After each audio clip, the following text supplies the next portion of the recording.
We often have an idea of what we want to bring into our life, have a vision of who we want to be, have a desire. But the biggest thing that's blocking us from stepping into that truth is the belief.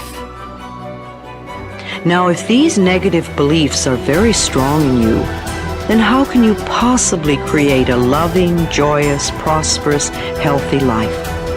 Somehow your subconscious beliefs would always be contradicting you and making sure you do not obtain your goals.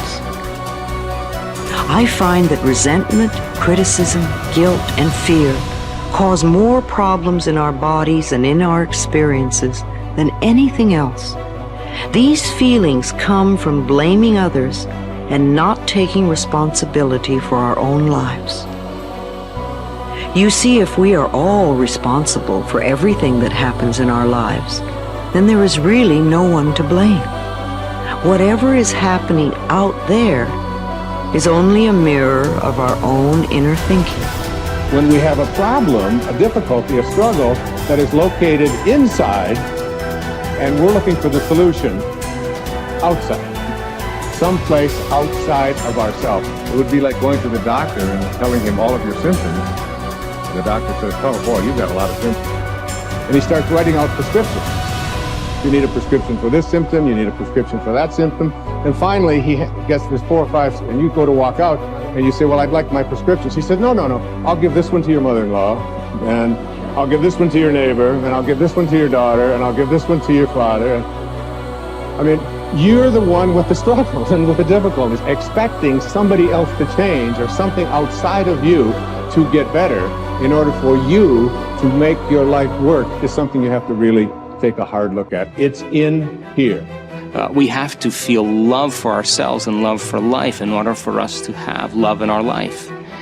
And so then to instruct people how to teach their body emotionally how that future could feel like before it's made manifest. If they do it properly, their body as the unconscious mind begins to believe it's living in that future reality in the present moment. And they're beginning to signal new genes in new ways that begins to change their body to look like the event has already occurred. So we need new ways of thinking, new ways of living, and it comes down to something very simple. The most simple is about love. The bottom line, do we love ourselves enough to live our lives in a way that gives our bodies what they need to do what they know how to do really well? Do we love ourselves enough to live and to think in a way that allows the best version of ourselves and the best versions of our families and communities to come forward? So when you stand in this place of knowing that if this time-space reality has created within you a desire for something, this time-space reality will deliver the goods to you. So when you stand in that knowing and then you couple it with your belief in your righteousness or worthiness to receive it. When you're putting in a wish and a desire, put it in as if you already have it. I am healthy. I am a good relationship person. I have a great job. What's that? I say, it's like I already have it. And yet most people don't have it. So they'll say, I want a great job. I want a great relationship. I want to be healthy. And I go, make a recording of those words. We just said that. I want to be healthy. Today, right now, Tuesday, we're going to make a recording. I say, now come back in 1 year and let's push the button on that recording. And we come back a year later and it says, I want to be healthy. I go, it's a whole year and you still want to be healthy? Still don't have it, right? You didn't say I am healthy. All you're emphasizing, I have a desire to be healthy. I want to be healthy. I have a desire to be healthy. And I go, you can have that desire the rest of your life. You're not going to get healthy. You want to be healthy, you say, I am healthy. But then you look and say, yeah, but in reality, I'm sick. And I go, no. The function of the mind is to take the program and turn it into reality. So if I am sick, but I put a program in, I am healthy, the mind looks, like, well, wait a second, the program is I am healthy, but the body is not healthy, so what's the function of the mind? Create health in the body. It doesn't change the program, it changes the body. And so the idea is this, every time we put a program in, it has to be as if you already have it, in spite of the fact you could be dying of cancer. I go, I am healthy. It sounds kind of weird. And I go, don't worry about it. Just put it on I am healthy, because once it is a program, the function of the mind is to manifest it as reality. That's the part. And so my little caveat, you brought it up, I'm emphasizing it, and that was simply this, that whatever you're downloading, you have to say it as if you already have it. Because if you put a future tense on it, I will, I want, I say, if you record that, that means you will always want to have it. I will do this. You won't get there. So I just wanted to bring that in, because if we're making a program, then you must make sure it says as if you already have it, in spite of the fact you don't. Top people look for the good in every situation. They know that it is always there. No matter how many reversals and setbacks they experience, they expect to get something good out of everything that happens to them. They believe that every setback is part of a great plan that is moving them inexorably toward achieving the great success that is inevitable for them. If your beliefs are positive enough, you will seek the valuable lesson in every setback or difficulty. You will confidently believe that there are many things that you have to learn on the road to achieving and keeping your ultimate success. You therefore look upon every problem as a learning experience. Napoleon Hill wrote, "Within every difficulty or obstacle, there is the seed of an equal or greater advantage or benefit." With this kind of an attitude, you benefit from everything that happens to you, positive or negative, as you move upward and onward toward achieving your major definite purpose. There is a law of reversibility in psychology and metaphysics that says you are more likely to act yourself into feeling a particular way than you are to feel yourself into acting. What this means is that when you start off, you may not feel like the great success that you desire to be. You will not have the self-confidence that comes from a record of successful achievement.